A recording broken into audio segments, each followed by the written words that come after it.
Magandang umaga, nagbabalik ang PTV Newsbreak. Naaresto na kaninang alas 2 ng madaling araw ang wanted na drug lord na si Roland Kerwin Espinosa sa bansang Abu Dhabi.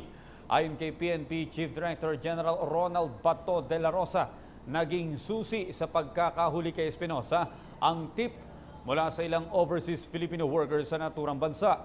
Agad anyang pinakilos ang Philippine National Police Anti-Illegal Drugs Group at sa tulong ng Abu Dhabi Police ay tuluyang nahuli si Espinosa. Sa ngayon ay inaasikaso na ang mga dokumento para sa agaran nitong maibalik sa Pilipinas sakay ng eroplano.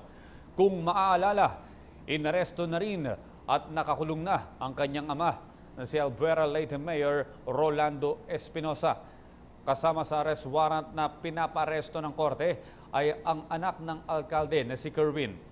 Dito na nagsagawa ng koordinasyon ang PNP sa Interpol na siyang nagpalabas ng red notice.